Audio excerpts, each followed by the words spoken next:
Today, the main thing we're going to focus on is rendering tallow. So, today is tallow day. Now, I have a few things here in front of me.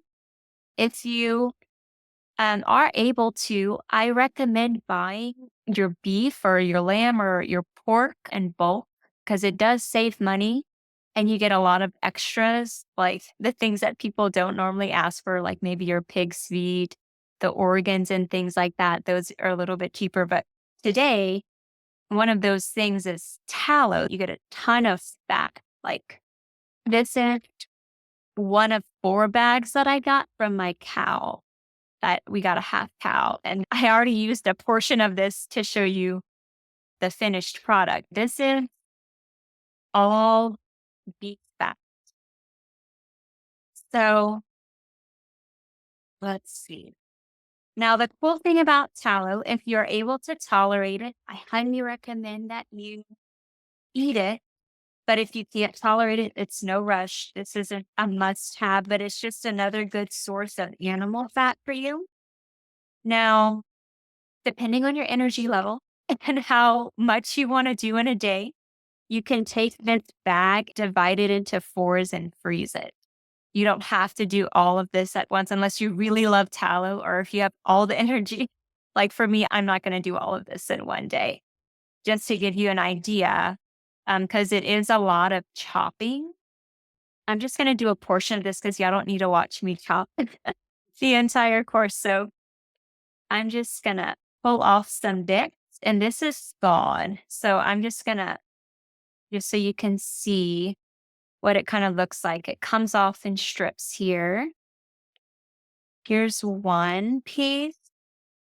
Here's another bit thicker piece. And then here's a few more. I'm not going to use all of these. And you see this big piece of flesh. I'll just cut that off. But I'm going to stick with the cleaner pieces for y'all today, just so you have an idea. Another cool thing while I'm chopping, I want y'all to see the size in which I am chopping it.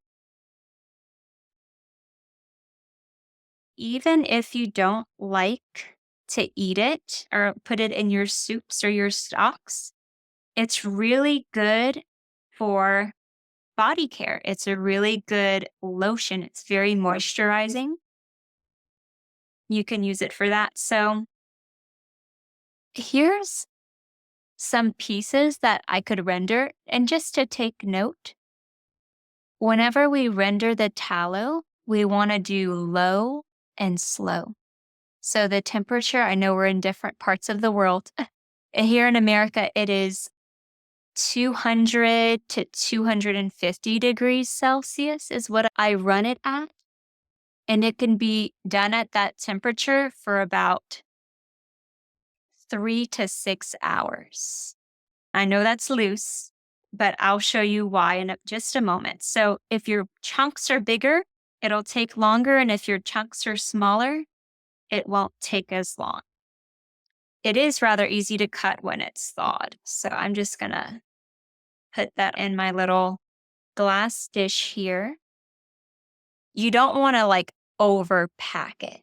You just want to do a single layer where everyone has their own space. Like give me space to ooze out all of my oils. I would like want it to be like this for just about all of my pan. I prefer glass, but use whatever you can. This will get super oily. So keep that in mind that it will be super oily. So this is the first part. I would continue to cut until all of this is filled and then put it in my oven at 200.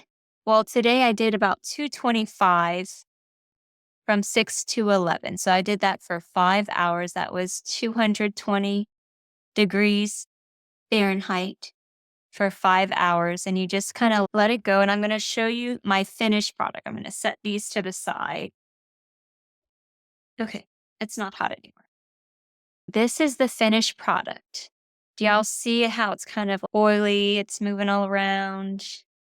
and it's kind of brown at the top. So that's when you know it's done. If it has this kind of brown the top, and it is unfortunately there's a sweet spot when you're rendering this that you don't want it to get cool. And I'm dancing with that. I know it is colder weather out there because of this tallow line, which I don't want. It's kind of a dance where you want to strain it sooner rather than later when it comes out, but just don't burn your fingers. I'm going to show y'all how to do that here. A very good investment, my friends, is a cheesecloth. A cheesecloth for rendering tallow and a cheesecloth for straining whey. Here, I just stuff it in. This is a half-gallon mason jar. I want space, so I'm going to just stuff my hand in here to make a little pouch. And I will have some reinforcement. What do I mean by that? I'm going to get a rubber band for reinforcement. And I am wearing an apron. Don't do this with nice clothes because fat will get on you and you will be sad. So I'm wearing an apron or wear a shirt that you don't really care too much about getting dirty. So I'm going to slowly, here we go. I'm going to scoop it. This is just the best way to do it. And or the little crack, I guess you can call them.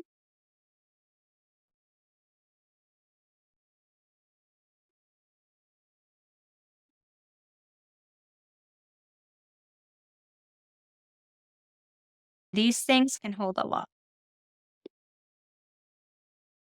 Before this dries too much, I'm going to attempt to, let's see, I want y'all to see.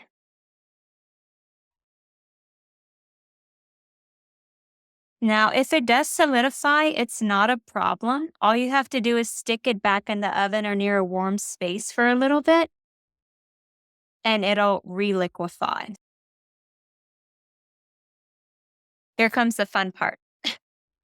So I'm going to take this off, and you get to decide how much tallow you want out of this. So let's see. That's how much I got without squeezing. It just kind of poured through. And that wasn't an entire batch, but whenever I give it a really good squeeze, and again, it works better when it's a little bit warmer because it's colder here. It it kind of got colder faster, but you can either take your hand if you don't mind getting your hands full of tallow. It is a nice moisturizer. Or you can take a metal spoon, or you can just twist it like I'm doing here. And as you twist it, it just pours on out. So I highly recommend you do this just because you don't have to do it as much because you're getting more out of it. I'm just pressing it on the sides here. And I will continue this until it kind of runs dry.